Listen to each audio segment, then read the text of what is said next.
Hi everyone, welcome back to my channel. कैसे हैं आप सब। बात करेंगे स्नैपी गर्ल सपना के बारे में। सपना जी जो हैं अपना रोना रो रही थी एक प्रमोशन वीडियो में, जिसमें कि वो बोल रही थी कि मुझे तो ससुराल से ऐसे ही निकाल दिया था। उस टाइम तो मेरे पास बच्चियों की फ़ीस भरने के भी पैसे नहीं थे, रेंट भरने के भी पैसे नहीं थे, वॉशिंग मशीन खरीदने के भी पैसे नहीं थे। तो सपना जी जो हैं अपने रोने रोती हुई फिर से स्टार्ट हुई ससुराल वालों की तारीफों के पुल बांधते हुए, जो कि इनके कंटेंट कभी ना कभी इनको लगता है कि जैसे अंशु की उस साइड से वीडियो आती रहती है तो इसको लगता होगा यार इतने खुश कैसे हैं ससुर जी, सासू माँ और अंशु ने तो कब्जा कर रखा है पूरे घर पे। तो इसको ना टाइम टाइम पे दौरे पड़ते रहते हैं। और ये जो अंशु को बोल रही थी कि तू अपना चैनल चला के दिखा, जब देखूं तू मेरा बिना नाम लिए चैनल चला के दिखा, तो वो तो तेरा बिना नाम लिए ही चैनल चला रही है। और भगवान की दुआ से उसका चैनल भी ठीक ठाक चल रहा है, क्योंकि उसके भाइयों की जो मेहनत थी वो बरकरार रखने की वो कोशिश कर रही है। उसके भाई के जो वे दो माँ बाप हैं जिसको तू छोटी छोटी बच्चियों से तूने अलग कर दिया, जो उनको लगता था कि भाई थोड़ा बहुत टाइम उनका जो है बच्चों के सारे कट जाता था, तो वो तो तू लेके वहां से आ चुकी है, जिसमें कि तू लोगों को ये बोलती मुझे तो भगा दिया था, मुझे तो निकाल दिया था, मुझे तो ये कर दिया था, मुझे तो वो कर दिया था। तो इसका जो है यही कंटेंट कंटेंट चलता रहता है। और जो है इसके ससुराल के बिना इसकी रोटी हजम होती नहीं। वही होता है ना कि अगर उधर से वीडियो देखती है तो इसको बहुत बुरा लगता होगा, यार इतने खुश कैसे रह लेते हैं, और मतलब मेरा हक खा रही है, मेरा अंशु मेरा हक खा रही है। और इतनी गंदी गंदी इसने बातें अंशु के लिए बोली हैं सोशल मीडिया पे, इतनी गंदी गंदी बातें बोली हैं जिसमें कि इसने लिमिट क्रॉस कर रखी है। और इसकी खुद की बच्ची के लिए, जरा सी बच्ची के लिए, जब इसका खुद का भाई ऐसे दांत से काट रहा था इसके इसके फेस को, इसकी बच्ची के, तो तब इसको तमीज नहीं आई। तब इसने ये तुरंत कैमरा उठा के शुरू हो गई नाक फुला के कि नहीं तुम लोग तो उस पर उंगली उठा रहे हो, वो इस तरह का इंसान नहीं है, वो ऐसे नहीं कर रहा था, वो वैसे नहीं कर रहा था। तो बहन तेरे साइड के सब ठीक और बस सामने वाली पार्टी सब गलत, सब बेकार, सास बेकार, ससुर बेकार।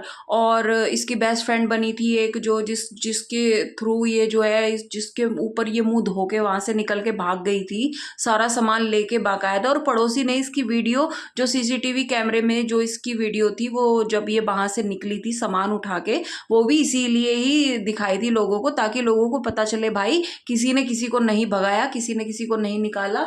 बस क्या था कि उन्होंने ये किया था कि भाई अगर तुझे नहीं रहना है तो उन्होंने रोका भी नहीं था, बस बात इतनी थी। क्योंकि इसके हर मतलब हर महीने के तमाशे चलते रहते थे, जिसमें कि हम देखते थे इसका रोना धोना स्टार्ट हुआ रहता था। और ये घर घर में ऊपर ऊपर रहती थी, और ये जब अपने घर जाती थी, जब घर से आती तो इसके यही तांडव चलते थे घर में। बट फर्क इतना था कि इसने जो है ये लखनीत को इसने सहारा पकड़ा।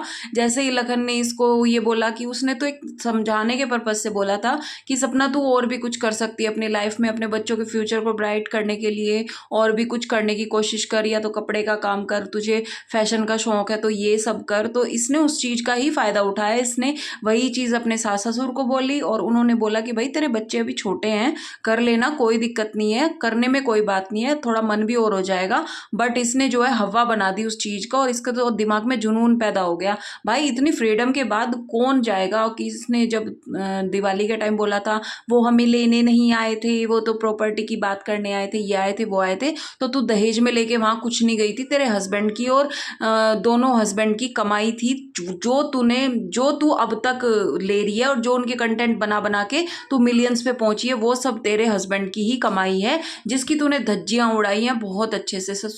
और सूरज की बरसी पे इसने जो वो इतना लंबा चिट्ठा लिखा था, जिसमें कि मुझे अफसोस है, मुझे वो रिकॉर्डिंग वायरल नहीं करनी चाहिए थी, अब जाके इसको अफसोस हुआ है।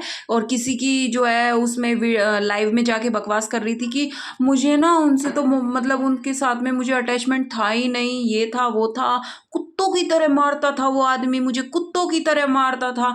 जब तुझे कुत्तों की तरह मारता था तो तूने दूसरी शादी भी उसी घर में कर ली, इतना बड़ा रिस्क कैसे ले सकता है कोई। और जब तेरे पे गंदी नजर थी तो तब भी तूने उस घर में शादी कर ली थी। तो तू तो भाई बहुत रिस्क पे खेल खेल के उस घर में से निकल के आई है। और रही बात दो हस्बैंड जाने की, वो सिंपैथी तो हर एक इंसान की, हर एक, चाहे कोई रिएक्शन बनाए चाहे कोई ना बनाए, हर एक आदमी की तेरे साथ रहेगी, बट ये सिंपैथी बिल्कुल नहीं रहेगी। जो जो तूने कर्मकांड किए हैं, जो जो तूने वीडियो जो तू रिकॉर्डिंग वायरल की है सब लोगों की, ये सिंपैथी बिल्कुल नहीं रहेगी। इसने शिवी तक को नहीं छोड़ा, जिसने इसको अपने घर में पनाह दी, जिसके हस्बैंड ने इसके इसके लिए घर ढूंढा, सब कुछ ढूंढा, और वो आती रहती थी, इसका ध्यान रखती थी, खाने पीने का सब कुछ, उसको भी इसने स्ट्राइक दी, अंशु को इसने स्ट्राइक दी। और एक उस पर बोल रही, जब इसके लिए गंदी गंदी वीडियोस बनाई जाती थी कि मुझे तो स्ट्राइक देनी नहीं आती है। और लखन भैया ने, लखनीत फैमिली, सब लोग इसका इतना सपोर्ट करते थे।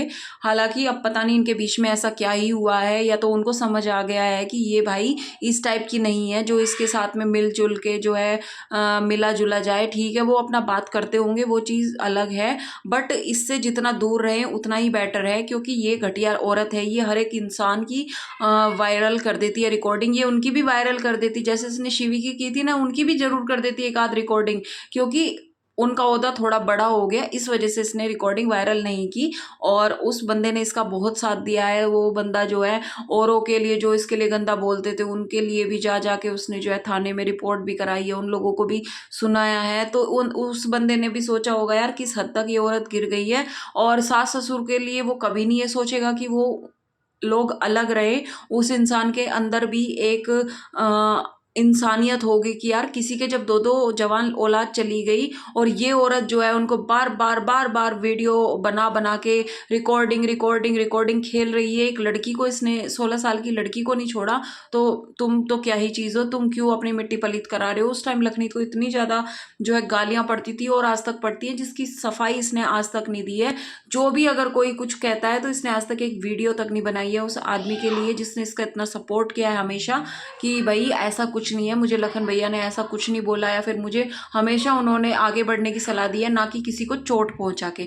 बट इसने आज तक ऐसा कुछ भी नहीं बोला है। चलिए मिलती हूँ नेक्स्ट वीडियो में, बाय बाय।